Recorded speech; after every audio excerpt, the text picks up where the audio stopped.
प्रभु का। जय गुरुदेव नाम किसका? प्रभु का। प्रभु का पावन नाम। जय गुरुदेव। प्रभु का पावन नाम। जय गुरुदेव। जय गुरुदेव। जय गुरुदेव। मेरे स्वामी जय गुरुदेव, मेरी सूरत जगा देना। मेरे स्वामी जय गुरुदेव,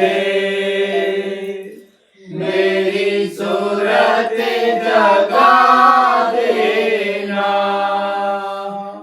भूला भटका फिरता मुझे राह दिखा देना। ये मृत्युलोक स्वामी,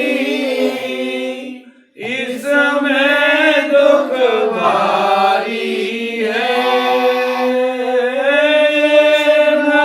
मृत्युलोक स्वामी,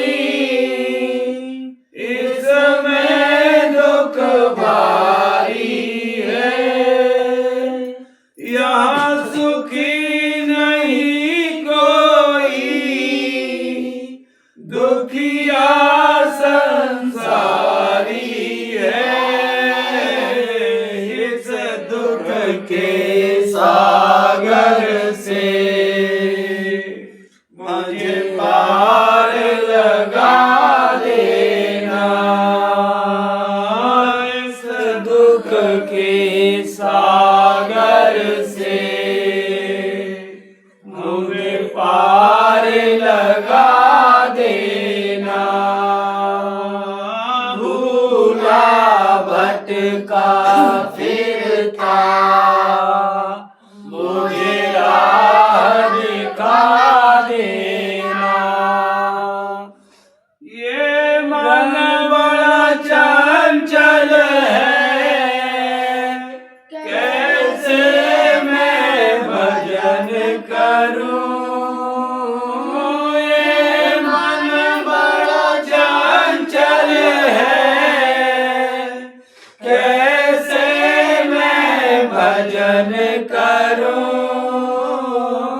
करो दया दया सागर, जिससे इसे बांध सकूं।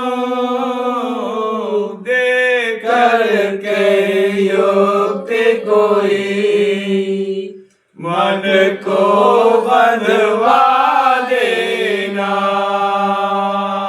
दे करके युक्ति कोई मन को बंधवा देना। भूला भटका फिरता मुझे राह दिखा देना। गुरुदेव तेरी रहमत दिन रात बरसती है। गुरुदेव तेरी रहमत दिन रात बरसती है। एक बूंद ही मिलने को मेरी रूह तरसती है। करो कृपा दृष्टि मुझ पर, एक बूंद पिला देना। करो कृपा दृष्टि मुझ पर, एक बूंद पिला देना। भूला भटका फिरता मुझे राह दिखा देना। स्वामी इस जीवन की बस एक तमन्ना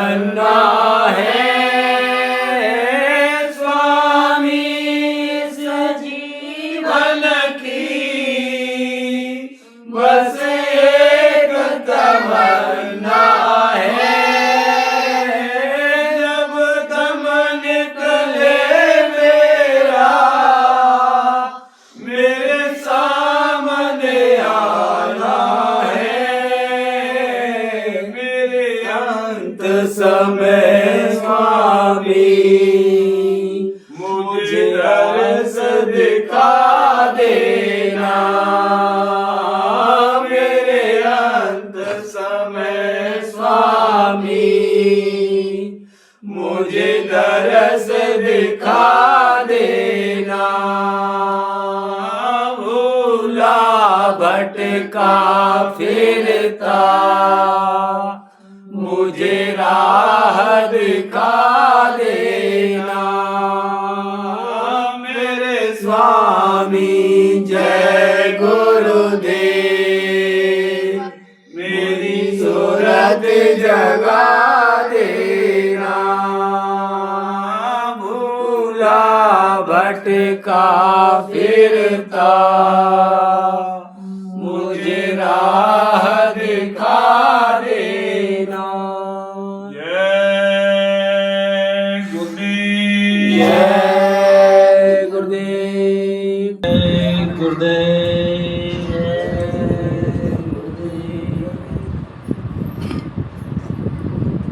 परम पूज्य स्वामी जी महाराज सत्संग सुनाते हुए कहते हैं, पांचों भूत साधन में विघ्न करते हैं, साधक को इनकी झपट से बचना चाहिए। मथुरा 12 जनवरी 1998 प्रातःकाल परम पूज्य बाबा जय गुरुदेव जी महाराज ने प्रार्थना के बाद दर्शन मंच से सत्संग सुनाते हुए कहा कि काम, क्रोध, लोभ, मोह, अहंकार, मन से सत्संग सुनाते हुए कहा कि काम, क्रोध, लोभ, मोह, अहंकार ये पांचों भूत साधन में विघ्न करते हैं, सुमरन भी नहीं करने देते, ध्यान भजन पर एकाग्र नहीं होने देते। कभी काम, कभी क्रोध, कभी लोभ और कभी अहंकार, कभी मन भागा, कभी बुद्धि भागी, कभी चित्त भागा और अहंकार ने सब छिन्न कर दिया। इन सब के जीतने के लिए शील, क्षमा, संतोष, विरह, विवेक में तो इनका असर फिर उत्पाती नहीं होता। सुमरन भी ठीक जाएगा और ध्यान भजन भी ठीक हो जाएगा, होने लगेगा। लेकिन जब ये भागेंगे और शील, क्षमा, संतोष, विरह, विवेक इस शून्य में बर्ताव किया तो फिर कुछ नहीं बनेगा। जो साधक को हमेशा इनकी झपट में न रहे, अगर उसमें रहेगा तो शिकार हो जाएगा, वो लूट ले जाएंगे और कुछ करने नहीं देंगे। अब बात पकड़ने न पकड़ने से गड़बड़ी रहती है, पकड़ना तो आपको ही है।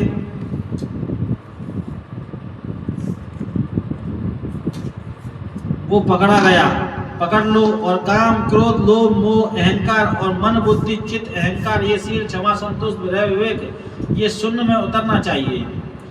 तो जब ये जोर करें, क्रोध जोर करे तो क्षमा, लोभ जोर करे तब विवेक और काम जोर करे तो शील शून्य में। इस तरह से अपने अपने शून्य में उतर जाएं। जब उसको उतार दोगे तो इनका जोर खत्म हो जाएगा और सुमरन, ध्यान, भजन जो भी करते हो उस समय पर वो ठीक हो जाएगा। तभी तो ये बड़ा उत्पात करते हैं, मन भगा देते हैं, चलो वहाँ चलो, बैठा यहाँ है लेकिन भगा देंगे, वहाँ चला, मन भगा दिया, चित्त ने चिंतन किया, मन भगा दिया, बुद्धि निश्चय अनिश्चय कर और अहंकार ने दीवार लगाई, बस खत्म, फिर कुछ नहीं कर सकते हो। इसीलिए इनको इस शून्य में उतारना चाहिए तो साधक के लिए साधन में सुविधा हो जाती है। नहीं ये बड़े उत्पाती जन्म जन्मांतरों के जब से सुरतें आई हैं तब से यही तो हुआ है इसके साथ, दूसरा तो कुछ हुआ नहीं। इन्हीं के ऊपर में पर्दे लादे, पर्दे पर पर्दा लाद कर ये वहीं इसीलिए भाग जाते हैं। अब पर्दा उड़ाने के लिए बस शील, क्षमा, संतोष, विरह, विवेक ताकि वो पर्दा साफ हो जाए।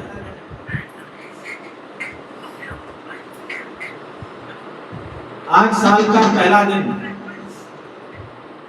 नए साल का सत्संग, आज साल का पहला दिन शुरू हो रहा है। लोग अपनी अपनी विभिन्न प्रकार की कामना करते हैं कि हमारा साल अच्छा तरह से घर गृहस्थी में, कारोबार में या देश में बीते।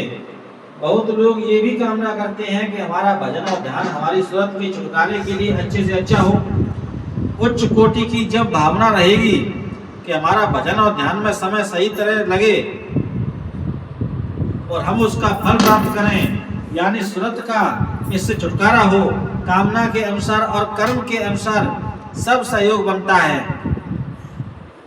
कर्म भी अच्छा होगा, कामना भी अच्छी होगी, रास्ता भी अच्छा होगा, सहयोगी भी अच्छे होंगे, तो भौतिक काम भी हो जाएगा और अपनी सुरत का भी काम होगा। लोक के लिए भी ठीक रहे पड़ेगा और परलोक के लिए भी ठीक पड़ेगा। बात तो सही है कि मनुष्य शरीर अनमोल है, तो बात सच है और सत्य है और ये कभी मिथ्या नहीं हो सकती। मृत्युलोक में ऐसा अमूलक जिसका कोई मूल्य नहीं है, वह चीज सबको मिली हुई है। ऐसी चीज से हमको उत्तम से उत्तम लाभ लेना चाहिए और वो भी अमूलक। आपको थोड़े दिन के लिए मिला कि ये अमूलक वस्तु है, ये तुम ले लो, तो और इस वस्तु से आप अपना अपना यानी सुरत का काम, सुरत को आजाद पराये देश से करके अपने देश पहुंचाओ मालिक के पास। और हमारा ये जो अमूलक मकान है मृत्युलोक में, वह हमको दे दो, हम जो चाहेंगे सो करेंगे। तो उसने जिस मसाले से बनाया उसी मसाले में विलीन कर देता है, लिए कर देता है, मिला देता है उसमें, तो उस सामान का अस्तित्व खत्म हो जाता है। न आँख की शक्ल रहती, न हाथ पैर की, न सिर की, किसी चीज को भी नहीं, वह तो मिट्टी है, मिला दिया। और ये सामान है, ये भी मिट्टी में मिल जाएगा, क्योंकि वह भी थोड़े दिन के लिए है, ये भी थोड़े दिन के लिए है। जिस शरीर ने यह सब बनाया शरीर को रक्षा के लिए, वह थोड़े थोड़े दिन के दोनों चले जाते हैं। ये तो अपनी कामना ये होनी चाहिए कि जब ये चीज सब समझ में आ जाए तो वह सब कामना क्यों ना करें, जिससे हम अपना असली फल प्राप्त करें। सुरत को जगा कर के इसको घर में ले चलें। अब उसका रास्ता है, रास्ता मिल जाता है तब तो उस रास्ते से सुलभ हो जाएगा, रास्ता नहीं मिलेगा तो दुर्गम है, नहीं हो सकता। न वो भावना बना सकते हैं और न वो उधर जा सकते हैं। तो रास्ता मिलना चाहिए।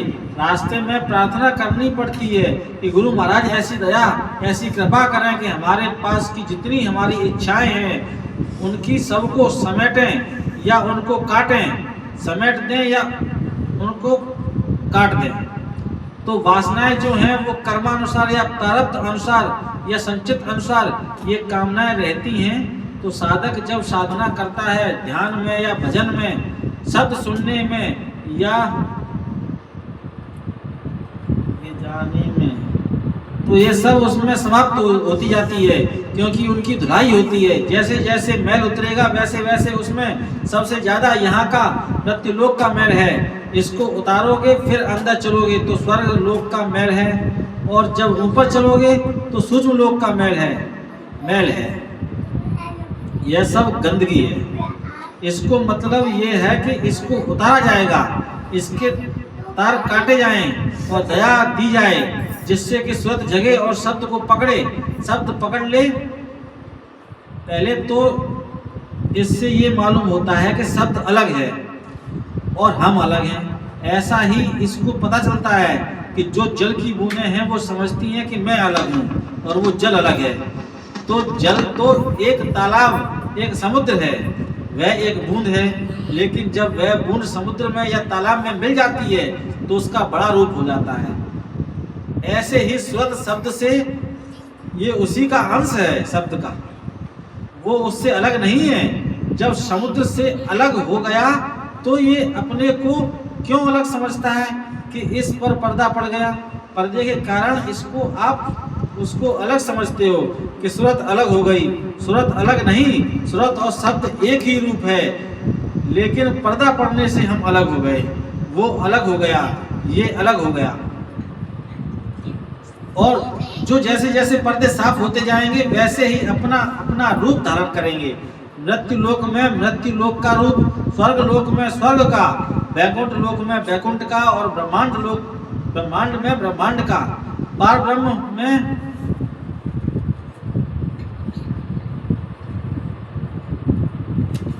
अपना अपना रूप धारण करते जाएंगे। जहां जिस स्थान पर पहुंचेंगे उस स्थान को उसमें मतलब ये है कि तेज भी है, शक्ति भी है, उसमें ज्ञान भी है। तो प्रार्थना की जाती है कि हमारी साधना में इच्छा होती है, प्रार्थना की हमारी साधना में इस साल में जो साल शुरू हो रहा है उसमें सफल हो। जब कामना के मुताबिक, इच्छा के मुताबिक कोई भी काम करते हो, उसमें न भी पूरा हो सके, कोई कम हो तो होता नहीं, वो तो होता ही रहेगा। कुछ होता है उसमें, पूरा नहीं हो सकता है, क्योंकि कामना तो नहीं, उसी बीच में नाना प्रकार की इच्छाएं घसीट ले जाती हैं। कहीं बाल बच्चों को, कहीं इसकी है, कहीं उसकी कारोबार को, इसका उसका मान प्रतिष्ठा इत्यादि इत्यादि। जो उसकी इच्छाएं रहती हैं तो घसीटता है, घसीटती हैं उसको, तो पूरा तो नहीं। इसीलिए हो पता, अगर स्वार्थ इच्छा हो जाए, स्वार्थ इच्छा हो जाए तो तब तो सूरत को यहाँ से जाने में देर नहीं, तब तो फौरन सिमटा होगा, क्योंकि उसकी कोई इच्छा है नहीं। तो पर्दे भी साफ जल्दी होंगे, सफाई भी होगी, और जगह जगह जो भी बंधन हैं उसमें बंधे पड़े हुए हो। अब जो बिना सतगुरु के, बगैर गुरु के, ये बंधन गुरु के नहीं कटते, बगैर गुरु के नहीं कटते। शब्द की धार जब उसके साथ जुड़ते हैं तो वे काट देती है। उसमें इतनी ताकत, इतनी शक्ति है, इतना तेज उसके अंदर, उसमें इतना फोर्स है कि वो सब उड़ा देता है। लेकिन हम लोग जब जब उस तार के साथ मिलना चाहते हैं तो मन हमारा, बुद्धि, चित्त भागता है। इसीलिए इन सब चीज़ों को काबू में करने के लिए, ये सब चीज़ें धीरे धीरे बस में हो, तो उसके लिए विरह अंग सबसे तेज तलवार है। विरह से ये संसार मुरझा जाता है, संसार जल जाता है, उसमें कुछ रहता नहीं। विरह अंग रहे तो कुछ अलग नहीं लगता। घर वाले भी अच्छे नहीं, बाहर वाले भी अच्छे नहीं लगते, सब जैसे द्वेष हो गया, सो गया। तो मालिक से मिलने के लिए, सूरत को शब्द उससे जोड़ने के लिए विरह की, तो विरह अंग से काम सुलभ से सुलभ, आसान से आसान। लेकिन ये विरह अंग किसी किसी में उठता है। मालिक से मिलने के लिए, छुटकारे के लिए किसी किसी को विरह होती है, और जिसे उठ जाती है बुझेगी तभी जब वो मिलेगा, पहुंच जाएगा तभी आग बुझती है, नहीं बुझती नहीं। ये होनी चाहिए सच्ची लगन। अब ये किसी किसी को, आशिक को, किसी किसी जिज्ञासु को ये विरह उठ जाती है तो काम बना देती है। रास्ता भी सच्चा, ले जाने वाला भी सच्चा, चलने वाला भी सच्चा। ये लोग सब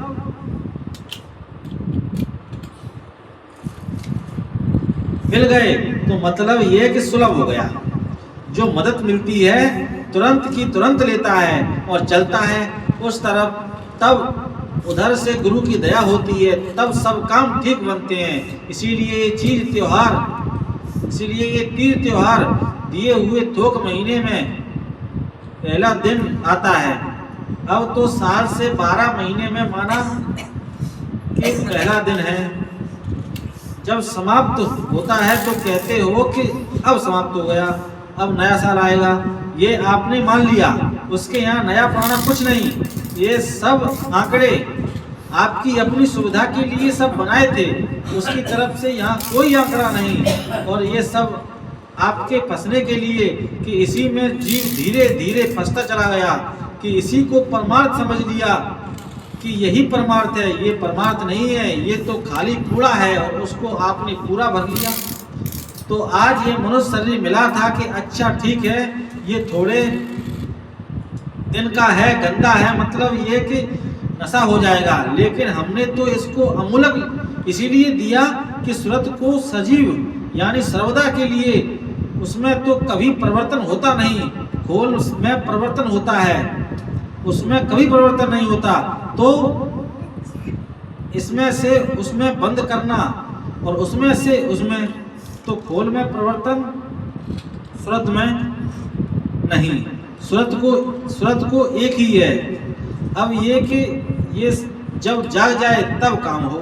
अब सत्संगी आते हैं कि चलो भाई साल के दिन हैं, साल का पहला दिन है, अच्छा बीतेगा, दर्शन भी करेंगे, कुछ सुनेंगे चल के। तो असली चीज तो असली चीज से है कि महात्मा ऐसी चीज का उच्चारण कर देते हैं कि जिससे सब ही यानी सारा विश्व मतलब यह है कि इसके लिए घूम रहा है सब, तो ये सब सिमटाब हो जाएगा, हमें जाएगा। तो ये आपको मनौती है, वरना रखा है कि भाई यही सब कुछ है, ये भूसा है, जैसे घुन लग जाता है लकड़ी में, वैसे ही तो वो जिसको लोग मान रहे हैं। गुरुदेव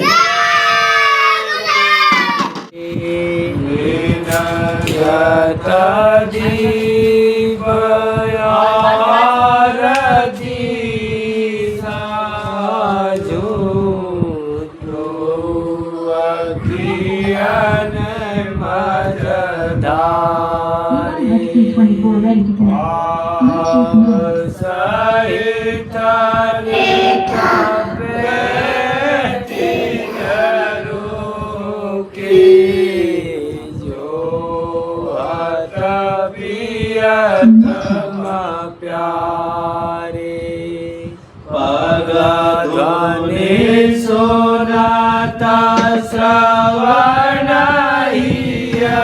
अपने मन के कार्य विसारे जागी सूरत पियत चरणा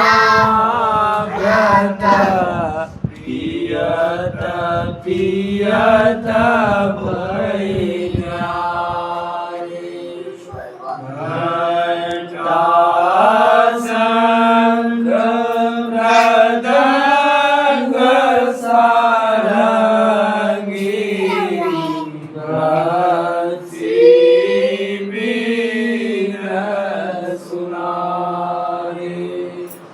जय गुरुदेव आरती करती गावत जय जयकारी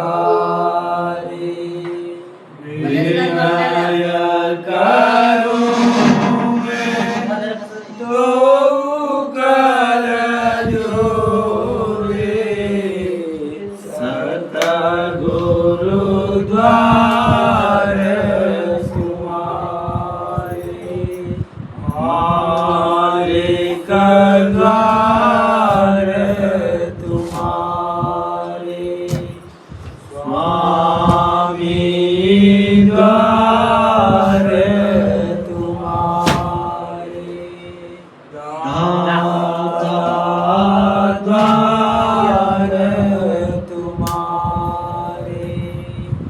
जय गुरुदेव जय गुरुदेव सतगुरु सतनाम तुमको लाभो परिणाम। सतगुरु सतनाम तुमको लाभो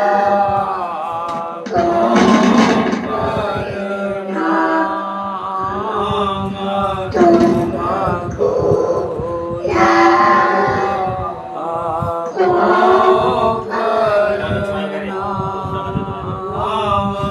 तुमको लाभो परिणाम तुमको लाभो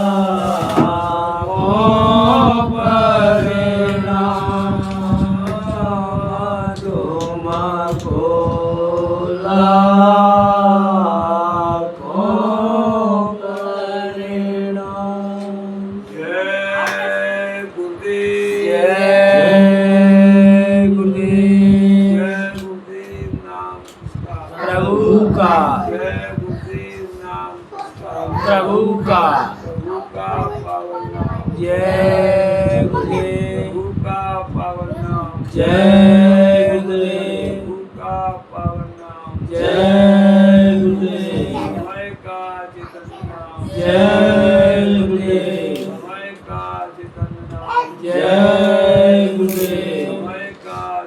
नाम जय गुरुदेव मालिक का सच्चा नाम जय गुरुदेव मालिक का सच्चा नाम जय गुरुदेव मालिक का सच्चा नाम जय गुरुदेव मालिक का सच्चा नाम जय गुरुदेव कलयुग का जागृत नाम जय गुरुदेव जय गुरुदेव। बाबा जय गुरुदेव जी महाराज आएंगे, चौथा यज्ञ रचाएंगे, धरा पे सतयुग लाएंगे। बाबा जय गुरुदेव जी महाराज आएंगे, चौथा यज्ञ रचाएंगे, धरा पे सतयुग लाएंगे। बाबा जय गुरुदेव जी महाराज आएंगे, चौथा यज्ञ रचाएंगे, धरा पे सतयुग लाएंगे। आइए बाबा जय गुरुदेव जी महाराज, आपका हार्दिक स्वागत है, स्वागत है, स्वागत है। आइए बाबा जय गुरुदेव जी महाराज, आपका हार्दिक स्वागत है, स्वागत है, स्वागत है। आइए बाबा जय गुरुदेव जी महाराज, आपका हार्दिक स्वागत है, स्वागत है, स्वागत है। आइए सतयुग देवता, आपका हार्दिक स्वागत है, स्वागत है, स्वागत है। आइए सतयुग देवता, आपका हार्दिक स्वागत है, स्वागत है, स्वागत है। आइए सतयुग देवता, आपका हार्दिक स्वागत है, स्वागत है, स्वागत है। कलयुग में कलयुग जाएगा, कलयुग में सतयुग आएगा। बाबा जी की वाणी है, सतयुग की अगवानी है। बाबा जी का कहना है, शाकाहारी रहना है। जय